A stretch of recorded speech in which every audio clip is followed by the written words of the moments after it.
오늘부터 다음 주 그 다음 주까지 될지 모르겠는데 어떻든 사단에 대해서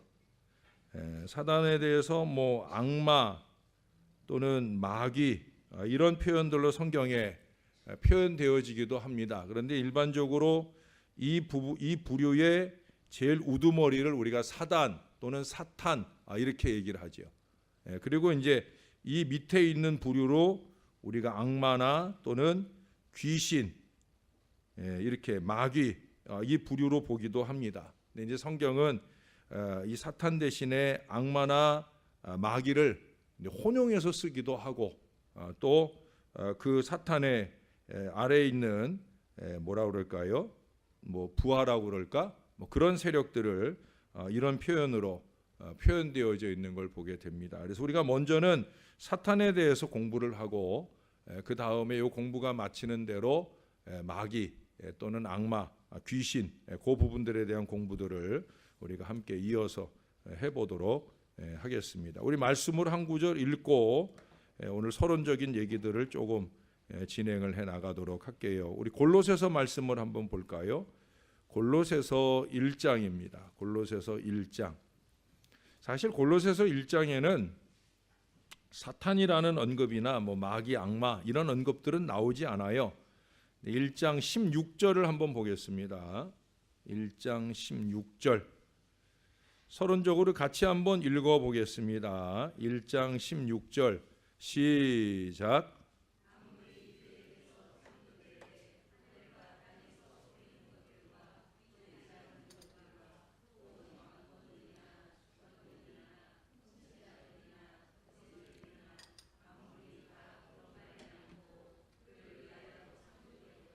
아멘.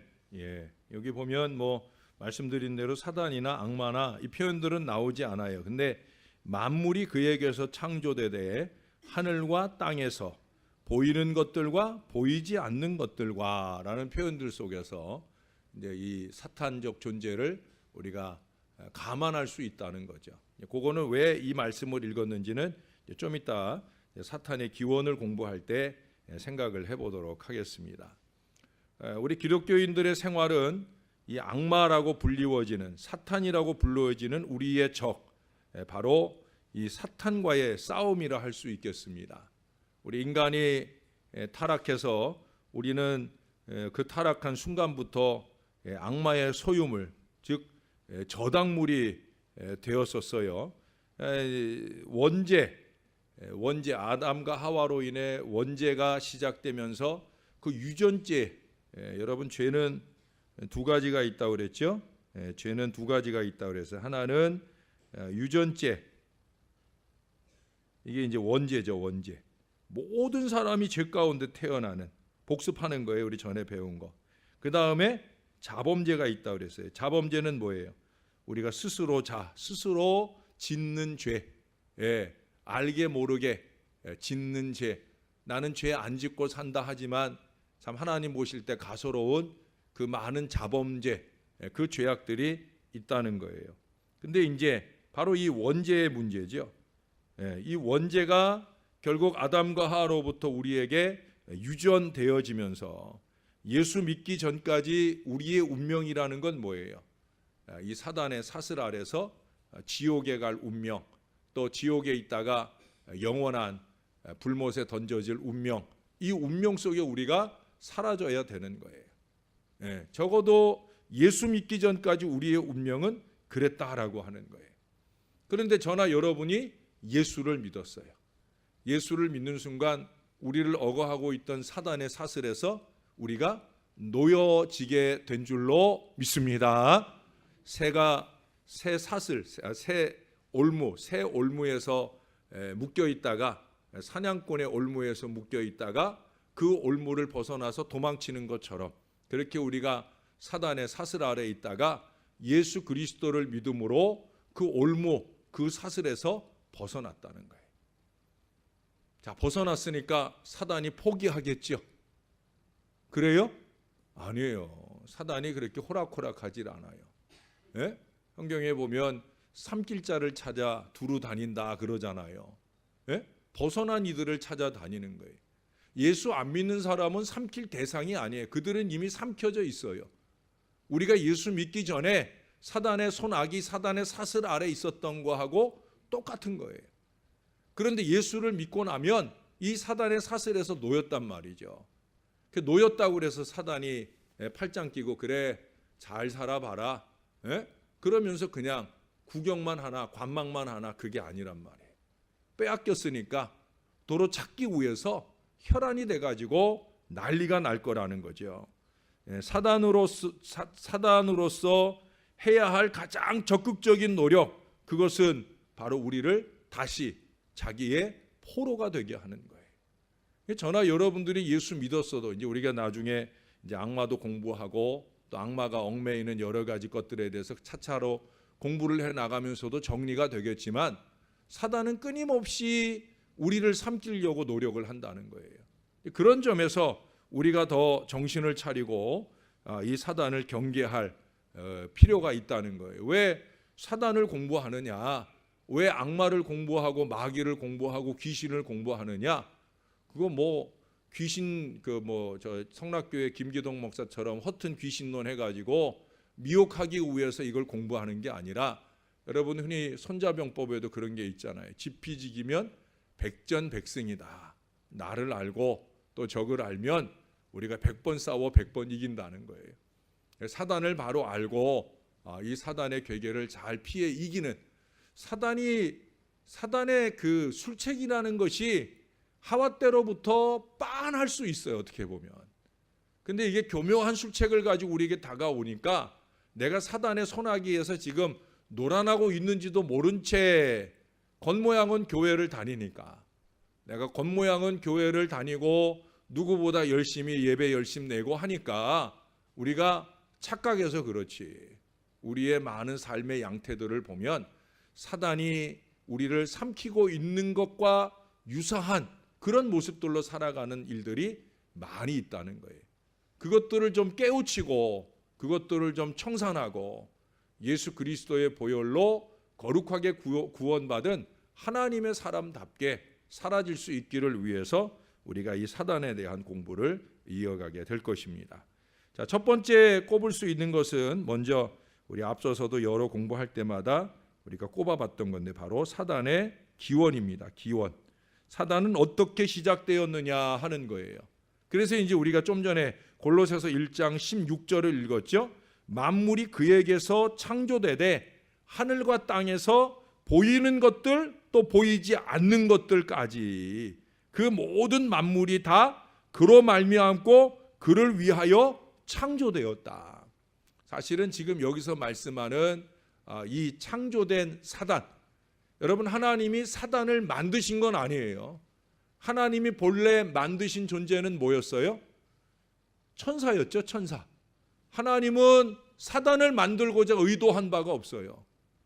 하나님은 악을 의도하심이 전혀 없으신 줄을 믿으시기 바랍니다. 하나님이셔요. 항상 선하셔요. 저나 여러분은 안 그렇잖아요. 때때로 악을 품을 때가 있잖아요. 악의, 아니라고 도리질 다 치고 싶으시겠지만 너나 없이 우리 모두에게는 다 순간순간 악의가 찾아와요. 나도 모르는 순간에. 예를 들어서 정말 생떼같이 이쁜 손주 녀석, 눈에 넣어도 아프지 않을 그 손주 녀석 얼마나 사랑해요. 내 거 다 줘도 모자랄 그 손주 녀석이 갑자기 길가를 이렇게 걸어가다가 갑자기 그 차도 쪽으로 애가 휙 뛰어 들어간단 말이에요. 그러면 어떻게 해요? 물론 여러분들은 참 천사 같으신 분들이니까 얘야 글러 가면 위험해 이리 와 그러셔요? 아니죠. 확 잡아 당기고 승질 더 나면 등짝이라도 한 대 때리고, 그래 그 등짝을 때릴 때 뭐 악한 마음을 가지고 때리는 건 아니지만 아이가 받을 때는 할머니가 날 미워하나 봐, 할아버지가 날 미워하나 봐 라고 느낄 그 순간을 우리가 어리석게 범하게 되어진다는 거예요. 우리는 그렇다는 거예요. 그러나 하나님은 절대 그렇지 않다는 거예요. 하나님이 처음 천사를 만드셨는데 그 천사 가운데서 바로 이 사단이라는 존재가 이제 탄생이 되어지는 거죠.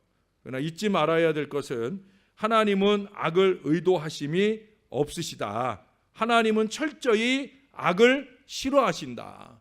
이게 참 중요해요. 왜 중요하냐? 저와 여러분은 지금 누구의 형상을 회복해 가는 거예요? 하나님의 형상을 회복해 가는 거예요. 정말이에요? 하나님의 형상을 회복해 가는 거예요. 사단의 손아귀에 있을 때는 사단의 형상을 간직한 채 온갖 악의를 마음에 품고 그 악의를 쏟아내는 일에 열심이었지만 지금 예수 그리스도의 보혈로 구원받고 사단의 사슬에서 노임받은 우리로서는 누구의 형상을 회복해 가는 거예요? 우리 안에 하나님의 형상을 회복해 가는 거예요. 그런다고 하면 하나님처럼 하나님께 악의가 있다고 그랬어요? 없다고 그랬어요? 없다고 그랬어요. 악한 것을 의도하고 악한 것을 계획하고 오늘 새벽에 본 것처럼 악인의 꾀를 추구하는 술수와 모략과 술책 이 모든 것들로 악을 도모하는 어리석음을 절대 범하면 안 된다는 거예요. 아니 범하지 않기 위해 몸부림치고 영부림치면서 노력을 해야 된다는 거예요. 왜? 우리는 그리스도 예수의 거룩한 보혈로 인침받은 하나님의 형상으로 회복되어져 가는 존재니까. 저와 여러분이 때때로 순간순간 악의가 찾아들어요. 아무개가 싫어지거나 아무개가 미워지거나 저 사람 좀 깔아뭉개고 저 사람 없는 걸로 치고 내가 좀 올라서고 싶거나 이런 마음들이 찾아들 때 여러분 오늘 제 얘기를 기억하셔야 돼요. 따라서 해보십시다. 나는 아직 멀었어. 나는 아직 멀었어. 뭐가 멀었다는 거예요? 천국이 멀었다는 얘기가 아니라 뭐가 멀었다는 거예요? 하나님의 형상으로 회복되는 일이 아직 나는 멀었다. 여러분 목사라고 하는 이 직분이 목사라고 하는 직분이 하나님의 완전한 형상으로 회복되었다라는 걸 의미하는 게 절대 아니에요. 제가 태어나면서부터 예수 믿고 유아 세례 받고 수십 년의 신앙의 연륜을 가졌다고 해도 아직도 멀었어요. 제가 저 자신을 봐도 우리가 이 사실을 잊지 말아야 돼. 중요한 것은 뭐냐? 하나님이 저와 여러분을 향해서 뭘 의도하고 계셔요? 선의를 의도하고 계셔요. 우리가 이걸 잊지 말고 우리도 주님의 그 마음처럼 우리의 마음을 채워가기 원하는 건강한 믿음 마음들이 있어야 될 줄로 믿습니다. 오늘 구약 성경 두 군데를 좀 찾아볼게요. 전에 잠깐 보고 지나간 군데 에스겔서 28장입니다.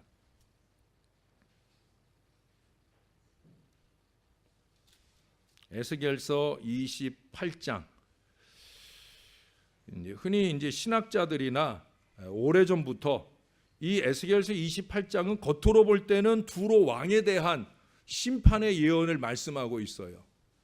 그런데 그 안에 품은 내용들 중에는 바로 이 사단에 대한 이야기를 말씀하고 있는 부분을 바로 오늘 본문에 여기서 우리가 꼽을 수 있다는 거예요.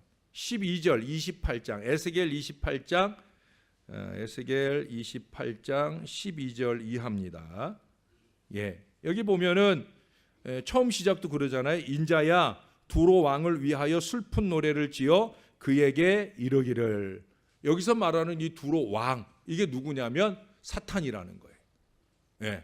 그래서 사탄에 대하여 노래하는데 처음 노래는 그렇게 시작을 합니다. 주 여호와의 말씀에 너는 완전한 도장이었고 지혜가 충족하며 온전히 아름다웠도다. 뭐 손색이 없다는 거예요. 하나님이 처음 창조하실 때는 그렇게 만들었다는 거예요. 우리가 알고 있는 사단의 전신인 천사 누구예요? 다시 또 누구예요? 롯? 롯시엘. 이제 아주 훌륭한 분들이 많아요. 이거 뭐 한 명만 대답해도 저는 하늘을 날아갈 것 같이 행복해요. 또 잊어버려요. 그래야 제가 또 다음에 또 아는 척 하지요. 자, 롯시엘이 뭐 하는 천사라고 그랬어요? 하나님의 천사는 하나님의 천사인데 찬양대장이라고 그랬죠. 찬양대장.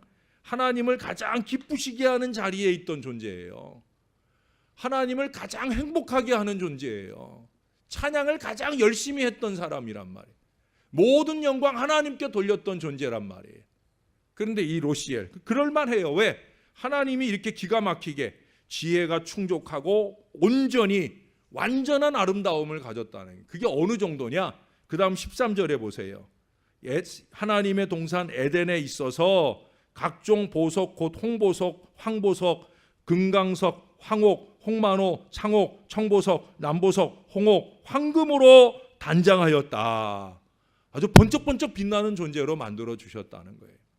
예, 전해오는 바 이런 성경적인 이 천사에 대한 이런 묘사들을 통해서 천사의 모양을 그려놓은 걸 보면은 정말 그 비늘 같은 게 몸에 붙어 있는데 그 비늘 하나하나가 다 보석이란 말이에요.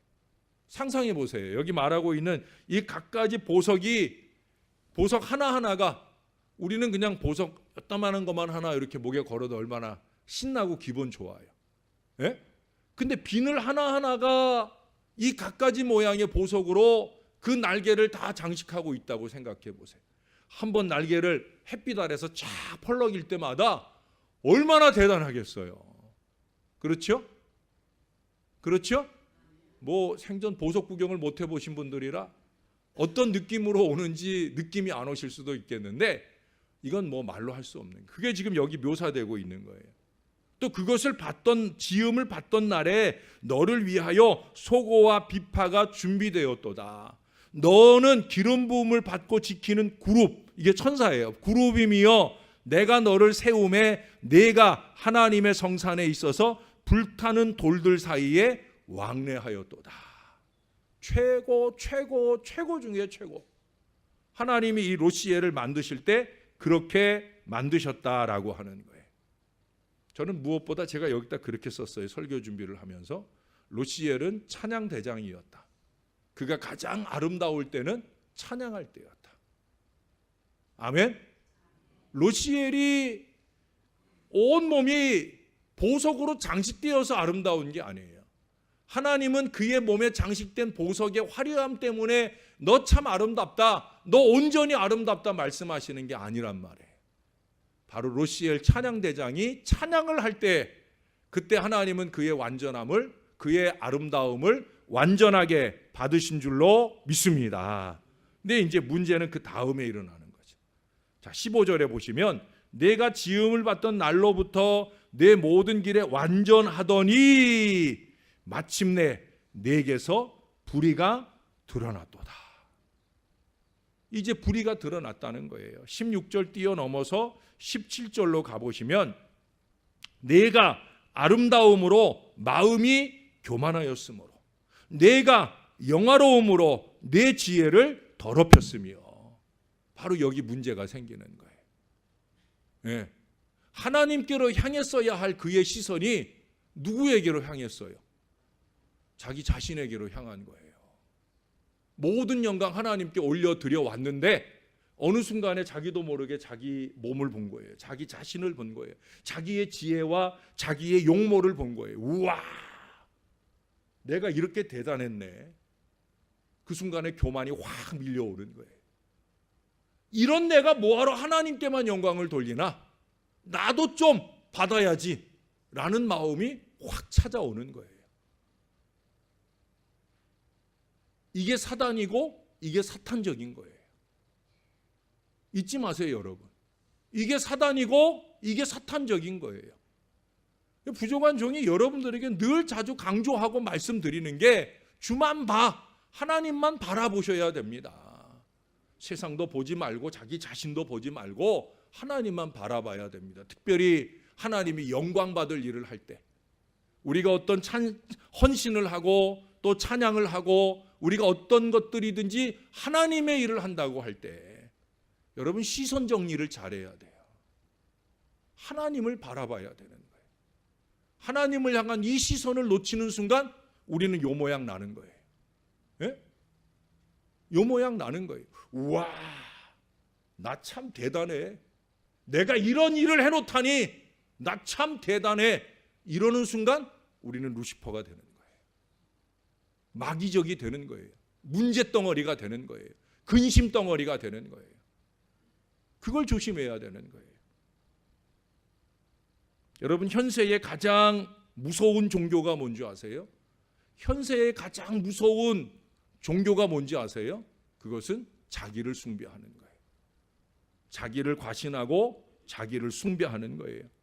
많은 사람들이 알게 모르게 이 신앙에 빠져 있습니다. 이 신앙이라고 하는 게 겉으로는 하나님을 믿는 신앙 같은데 그 배후에 들여다보면 자기를 믿고 자기를 숭배하고 있어요. 모든 영광을 나에게로. 이 어리석음에 빠져 있어요. 목사가 설교 한번 그럴듯하게 하면 어깨가 괜히 으쓱거려지고, 교인들 몇 사람이 나가면서 아이고 목사님 오늘 은혜 많이 받았어요, 그런 말 듣기 시작하면 괜히 자기가 대단하신 것 같고, 결국 그 말씀을 그 입술에 넣어준 것, 그 영혼에 넣어준 것도 하나님이시고, 그 말씀을 선포한 것도 하나님이시고, 교인들이 신뢰하는 것은 내가 아니라 나의 입술을 통해 증거된 하나님의 말씀을 신뢰하는 것인데 불구하고 내가 이러기 시작하는 이 자기 숭배에 빠지게 되어질 수 있다는 거예요. 목사만 그렇겠어요? 하나님 앞에 헌신하는 모든 존재가 이 어리석음에 빠질 가능성이 많이 있어요. 그래서 오늘날 많은 교인들이 이중 종교 생활을 해요. 이중 종교 생활. 겉으로는 하나님을 믿고 있고 속으로는 나를 믿고 있고, 겉으로는 하나님을 자랑하지만 찬양하지만 속으로는 나를 자랑하고 나를 찬양하려고 하고, 안타깝고 죄송하게도 목사가 그런 것들이 보일 때가 많아요. 그래서 그걸 바로 잡아줘야 할 거룩한 사명 안에 살다 보니까 여러분들의 마음이 찔려야 할 수밖에 없는 이 하나님의 말씀을 선포하게 되어지는 경우들이 많이 있어요. 여러분, 요즘에 인간 복제도 하고 이런다는 얘기들을 하잖아요. 물론 질병 치유를 위해서, 예를 들어서 우리가 간이 상했으면 우리의 그 간을 대신하는 똑같은 간을 내 몸에서 복제된 것으로 만드는 의술의 밭달로 사람의 생명을 연장하고자 하는 노력으로 긍정적으로 치부해 버릴 수도 있습니다만은 그게 그런 게 아니에요. 여러분, 사람의 생명이 하나님이 됐다 하시면 끝날 때도 있는 거지. 그걸 인간이 가진 인간의 지혜로 그렇게 연장해 나가려고 하는 노력, 결국 그것은 어찌 보면 하나님께 대한 도전이 될 수 있다라고 하는 거예요. 대결의 구도가, 하나님과의 대결의 구도가 될 수 있다는 거예요. 그건 결국 뭐예요? 그것은 과학이 사탄이 되는 거예요. 의학이 사탄이 되는 거예요. 지금 사탄, 이 로시엘도 마찬가지예요. 자기의 그 대단한 능력, 여기 성경이 얘기하잖아요. 자기의 대단한 지혜, 그것을 보는 순간 그는 하나님과 대결을 시작해요. 하나님께 대항하면서 결국 그는 이 땅으로 떨어져 루시퍼, 사단이 되는 그런 결과에 이르게 되어지는 걸 보게 됩니다. 겉으로는 하나님을 찬양하고 영광을 돌리지만 속으로는 어깨 으쓱해지기 시작하는 그 순간 우리는 다 물거품이 된다는 사실을 잊지 말아야 됩니다. 아무리 많은 혁혁한 공을 세웠을지라도, 목사가 수천 명을 헤아리는 대단한 교회로 부흥의 역사를 이루었다고 할지라도 다 소용없는 일이에요. 다 소용없는 일이에요. 우리는 우리 한국교회의 최근의 역사 속에서 이미 다 보잖아요. 수만 명을 하나님께로 돌아오게 한 목사님들이 안타깝게도 한순간 대결자가 돼버리고 이중신앙에 빠져버리고 그 욕심을 포기하지 못해서 자녀를, 목회자가 된 자녀를 부끄럽게 만들고, 이런 일들이 얼마나 많아요. 여러분, 정말 한국교회를 위해 기도하고 한국교회 목회자들을 위해 기도하고 이 부족한 종도 앞으로 10년 내 나이 들며 병들지 않도록, 육신보다 영이 병들지 않도록 여러분들이 기도를 많이 해 주시기 부탁을 드립니다. 그 뒤에 이야기도 내내 같은 이야기고 한 군데만 더, 이사야 14장입니다. 이사야 14장. 자, 여기도 이제 사탄에 대한 언급으로 구약에서 유명한 부분입니다. 이사야 14장 역시 12절부터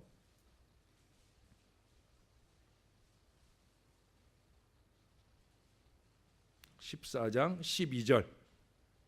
제가 옛날 신학교 다닐 때 사단에 대한 제일 첫 번째 얘기로 들었던 말씀이 바로 이 말씀이에요. 12절 너 아침의 아들 계명성이여 어찌 그리 열국에서 떨어졌으며 너 열국을 엎은 자여 어찌 그리 땅에 찍혔는고 내가 내 마음에 이르기를 내가 하늘에 올라 하나님의 뭇별 위에 내 자리를 높이리라 내가 북극 지폐의 산 위에 앉으리라 내가 높은 구름에 올라가 지극히 높은 이와 같아지리라 하는도다. 이게 사단의 어리석은 생각이에요. 내가 높은 이와 같아지리라. 아까도 말씀드린 걸 그대로 증명해 주는 말씀이 바로 여기 있어요. 사단이 첫 번 자기가 빠진 시험이 뭐냐면 하나님과 같아지겠다. 그래서 창세기 3장에 보면 사단이 하와를 제일 처음 시험하면서 들이댄 무기가 뭐였어요? 야, 너 저 선악을 알게 하는 나무의 실과를 먹으면 내 눈이 밝아져서 어떻게 된다고요? 하나님과 같아져. 바로 이거예요. 네? 사단은 제일 먼저 이걸 들이대요. 너 하나님과 같아져. 죄송하지만 목사에게 주어진 영적 권위 그걸 무시하게 너 목사와 같아져. 네? 목사하고 같아지는 건 사실 아무것도 아니죠. 하나님과 같아져. 바로 이 부분에 칼날을 들이대는 거예요. 그래 하와가 그걸 혹 삼켜가지고 그 원죄가 시작되잖아요. 그때로부터 지금까지 모든 사람이 사탄에 의해서 넘어가는 가장 큰 유혹은 뭐냐? 너 하나님과 같이 돼. 그게 우리 마음속에서 어떻게 속삭이는 줄 아세요? 네 인생이니까 네 마음대로 해. 예? 저와 여러분의 마음속에서 그런 식으로 다가오는 거예요. 네 인생이니까 네 마음대로 해. 여러분 내 인생이에요? 하나님의 인생이에요? 정말이죠? 믿으시기 바랍니다. 내 인생 아니에요. 하나님의 인생이에요. 저나 여러분이 왜 기도한다고 그랬어요? 내 뜻을 관철하기 위해 기도하는 게 아니라 하나님의 뜻을 찾아가는 작업이 기도라고 그랬어요. 한국교회가 이 기도 정신이 갱신돼야 돼요. 한국교회는 너무 입을 열면 이것 주세요, 저것 주세요, 이것 주세요, 그것 주세요, 저것도 주세요, 이것도 주세요. 그것만 그저 내 것만 바라기를 원하는 그 소원의 기도만 드렸어요. 사실은 기도는 그게 아니거든요. 아버지의 뜻이 무엇이니까 아버지의 원대로 되기를 원하나이다. 예수님처럼 우리는 이 기도를 해야 돼요. 그런데 우리는 우리의 마음속에 사단의 속삭임을 드려요. 야, 네 인생인데 네 마음대로 해. 그래서 그냥 확 저질러 버려요. 기도하기 전에 확 말해버리고 기도하기 전에 확 행동에 옮기고. 그건 결국 뭐예요? 그 순간에 나는 사단에게 넘어간 거예요. 질러버리지 마세요. 내 인생이니까 내 맘대로 라고 생각하지 마셔요. 라고 말하지 마세요. 우린 절대 우리 인생이 아니에요. 하나님의 인생인 줄로 믿습니다. 이게 분명하면 오늘 사단이 야, 네 인생이니까 네가 해. 네 맘대로 해. 너 하나님과 같아질 수 있는 거야 그 순간에 라는 이 어리석은 속삭임에 절대 넘어가서는 안 된다라는 거예요. 네 맘대로 해. 이 말에 넘어가면서 우리는 다시 사탄에게 심폐소생술을 시켜주는 거예요. 적어도 나에게 있어서만큼은 사단은 죽었었는데 내가 내 맘대로 해야지 라는 생각이 꿈틀대는 순간 우리는 뭐 하고 있냐면 사단 다시 살리기 작업하고 있는 거예요. 네? 사단 다시 살려서 나를 주장하고 살아라. 지금 그거 하고 있다는 걸 기억하셔야 돼요. 그건 병원에서나 할 일이고 저와 여러분의 삶 속에서 사단을 심폐소생하는 이 어리석은 일들을 저지르면 안 돼요. 그 일은 언제 일어나나? 우리의 입술과 삶에서 내 인생이니까 내 마음대로 하려 하고, 예? 그리고 하나님과 같아지려 하고 하나님께 돌릴 영광을 내가 차지하려 하고 그 순간 나는 이 어리석은 사단의 손아귀에서 놀아나게 되는 것이다 하는 사실을 기억해야 됩니다. 두 번째 주제는 사단의 인격입니다. 사단도 인격적 존재라는 거예요. 예수님의 언급 속에서 또 예수님의 체험 속에서 한 두 군데 간단하게 살펴보고 넘어갈게요. 자, 요한복음 8장입니다. 사단의 인격성. 요한복음 8장 44절 무척 긴 절이에요. 한 절이 상당히 길어요. 근데 사단에 대한, 또 우리가 사단의 자식 노릇하고 살고 있을 수도 있다는 걸 알게 하는, 또 제가 제일 싫어하는 그런 내용들이 여기 나와요. 자, 8장 44절 여러분들이 좀 천천히 읽어주시면 제가 그 순간에 물을 천천히 음미하면서 먹도록 하겠습니다. 시작.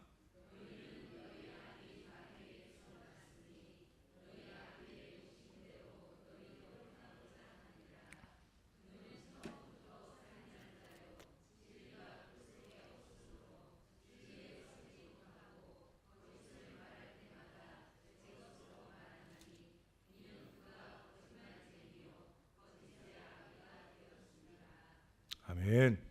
유대인들에게 하시는 말씀이에요. 유대인들 어떤 사람들이에요?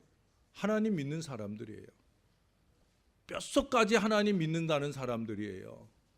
몇십 대 이어오도록 하나님 믿는 사람들이에요. 우리 신앙 연륜? 이건 아무것도 아닌 거예요. 유대인들은 몇십 대 이어온 신앙의 사람들이에요. 그런 사람들을 향해 예수님 지금 말씀하셔요. 아주 극명하게 말씀하셔요. 여러분 얼마나 열뻗칠 얘기를 하는 거예요. 제가 이번 주간에 매일매일 이수복 권사님 봐서 너무 행복한데, 예? 물론 다른 분들 볼 때도 늘 행복하지만, 우리 이수복 권사님 주일날 월요일 새벽까지만 뵙고 못 뵀었는데 이번 주에는 웬일로 계속 새벽에도 오시고 계속 여기 계셔서 제가 너무 감사한데, 내가 이렇게 감사하고 사랑하는 이수복 권사님한테 대놓고 너희 아비 마귀에게서 났으니, 여러분 이렇게 대놓고 얘기하면 여러분 어떻겠어요? 아유, 기분이 찢어지게 좋겠어요? 아니죠. 지금 예수님이 그런 상황을 연출하고 계시는 거예요. 왜 그렇게밖에 말할 수 없는가? 너희 아비 마귀, 그러면서 얘기하는 거예요. 너희 아비의 욕심대로 너희가 행하고자 하느니라. 유대인이 욕심대로 행하는 게 아니면 예수님 이 말씀 안 하신다는 거죠. 욕심대로 하는 것, 그것은 곧 뭐냐? 우리 아비 마귀처럼 한다는 거예요. 사단처럼 한다는 거예요. 사단은 욕심, 앞서서 얘기했던 건 이기죠, 이기. 좀 전에 우리가 에스겔서나 이사야서에서 본 거는 뭐예요? 이기. 하나님과 같아지려고 하고 자기를 숭배하고 자기를 대단하게 보는 교만, 그건 뭐예요? 이기예요, 이기. 그 이기는 반드시 무엇과 짝을 맺느냐? 욕심과 짝을 맺는 거예요. 제가 그래서 이기와 욕심 이 얘기를 자꾸 하잖아요. 성경은 그렇게 우리에게 말해줘요. 이기는 반드시 욕심과 짝을 맺고 있어요. 왜? 이기심이 강한 사람은 그 이기를 채우기 위해서 욕심을 내요. 욕심 많은 사람들은 자이기적이에요. 욕심 많은 사람들 다 보세요. 다 이기적이에요. 자기중심적이고, 예? 이건 뭐 하나님의 일, 하나님의 사랑으로 교회를 위하고 이러는 게 일절 없어요. 겉으로는 그렇게 보이지만 그 속은 이기와 욕심으로 가득 차 있어요. 근데 이기와 욕심으로 가득 찬 사람들이 보여주는 특징이 또 하나 나와요. 그게 뭐예요? 그 뒤에 쭉 보면은, 이는 그가 거짓말쟁이요 거짓의 아비가 되었다. 욕심대로 하는 것은 아비, 마귀의 일이고, 마귀, 사탄이 또 한 가지 하는 일은 그 욕심 채우기 위해 그 이기를 만족시키기 위해 뭐해요? 거짓말쟁이, 거짓의 아비가 된다라고 얘기를 해요. 제가 싫어하는 단어들은 다 나왔죠. 이기와 욕심과 거짓. 이게 왜 싫어야 되는가? 그건 다름없어요. 이건 마귀의 일이니까, 사탄의 일이니까. 하와에게 찾아왔던 아담이 들이댔던 거짓말, 그것으로부터 시작해서 너 이거 먹으면 안 죽어. 그것으로부터 시작해서 끊임없이 사단은 때때로 이 거짓들을 우리에게 들이대거나 아예 우리의 마음에 거짓을 품게 하고 그 품은 거짓을 우리의 입으로 쏟아내도록 그렇게 만들어낸다는 거예요. 입으로 쏟아내면 거짓말이요, 행동으로 쏟아내면 위선, 외식이 되어지게 되는 것이죠. 이것이 이제 이런 양태들을 볼 때 사단도 인격적 존재겠구나. 보이지는 않지만 인격적 존재겠구나라는 걸 알 수 있다는 거예요. 예수님의 말씀 속에서. 또 한 군데만 더, 마태복음 4장입니다. 유명한 예수님이 시험 받으신 사건. 이 4장은 4장 1절부터 11절까지가 예수님 시험 받으신 얘기인데, 4장 1절에 보면 그때에 예수께서 성령에게 이끌리어 마귀에게 시험을 받으러 광야로 가사. 그러면서 그 다음에 대화에 보면 예수님과 마귀, 사단이 대화를 나누는 얘기가 나오잖아요. 3번에 걸쳐서 예수님을 시험하는 마귀의 일이 나타나고 있어요. 이 기록들은 뭐예요? 결국 예수님이 실제하는 마귀, 인격적 존재와 3번에 걸친 교통을 통해서 찾아오는 이 마귀의 시험을 예수님께서 이기셨다. 예수님의 체험 속에서 사단은 인격적 존재구나. 우리의 눈에 보이지 않지만 인격적 존재다 하는 것들을 생각할 수 있다. 오늘 거기까지만 그냥 간단하게 말씀드릴 수 있겠습니다. 어떻든지 간에 사단은 좋게 말하는 인생이 아니에요. 아니, 좋게 말할 때는 어떤 때예요? 미혹할 때는 좋게 말해요. 그러나 대부분 그 좋게 말하는 것들이 거짓말인 경우가 많고, 또한 악한 의도를 가진 말일 경우들이 많이 있다는 거예요. 특히 이제 욥기서 같은 데도 보면 욥기 1장에 보면 하나님 앞에 사단이 와가지고 그 욥을 정죄하는 얘기가 나오잖아요. 야, 욥처럼 완전한 사람이 어딨냐? 라고 하나님이 그러니까, 에이, 하나님이 잘해주니까 그렇지요. 그렇게 하나님이 복을 주시고 자식을 주시고 물질을 주시고 건강을 주시는데 하나님 앞에 함부로 할 사람이 어디 있어요? 그러면서 하나님이 그 중에 하나 가져가 보세요. 그래도 그럴까요? 라면서 나쁘게 얘기하죠. 그게 사탄적인 거예요. 사탄은 절대 좋게 말하는 법이 없어요.